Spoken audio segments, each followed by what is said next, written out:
अयोध्या के पास छपई गांव में एक दिव्य बालक ने जन्म लिया था। नाम था घनश्याम। यह कोई साधारण बालक नहीं था।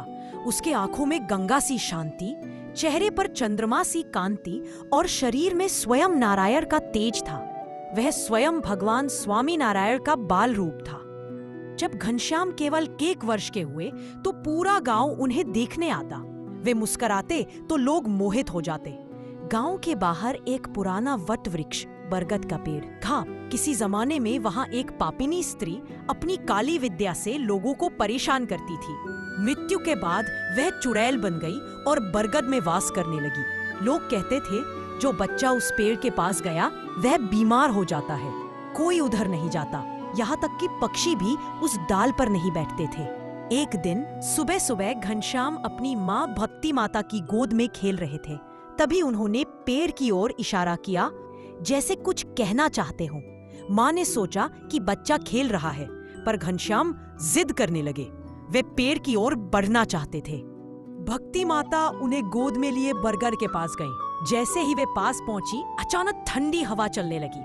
पेड़ हिलने लगा। गांव के लोग दूर से देख रहे थे और डर गए। अरे, भक्ति माता वहां क्यों जा रही हैं? घनश्याम को क्या हो गया है? तभी अचानक घनश्याम माँ की गोद से धीरे से उतरकर पेड़ के सामने खड़े हो गए। उनके नेत्रों में तेज आ गया। उनके चारों ओर एक स्वर्णिम आभा फैल गई। पेड़ से एक काली छाया निकली, डरावनी, कंटीले बाल, लाल आंखें, डरावना चेहरा। ये वही चुड़ैल थी। पर जैसे ही उसकी दृष्टि घनश्याम पर पड़ी, वह कांपने लगी। वह चिल्लाई, नहीं, ये कोई साधारण बालक नहीं है। ये स्वयं नारायण है। मैं तो पापों से भटकती आत्मा हूँ। चुड़ैल तुरंत जमीन पर गिर पड़ी। घनश्याम मुस्कुराए, धीरे धीरे आगे बढ़े और बस एक हाथ उठाया। उस क्षण उसकी काली देह एक शांत उजाले में बदल गई। उसका भयावह रूप समाप्त हो गया।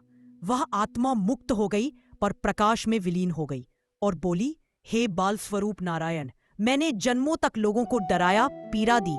अब आपकी दृष्टि पड़ते ही मेरा अभिमान जल गया। मुझे मुक्त कीजिए।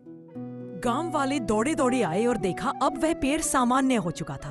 न वहां कोई डर, न अजीब हवा। घनश्याम शांत खड़े मुस्कुरा रहे थे, जैसे कुछ हुआ ही नहीं। लोगों ने भक्ति माता के चरणों में गिरकर कहा, आपका बेटा कोई साधारण बालक नहीं, यह तो जीवों का रक्षक, भय का संहारक है।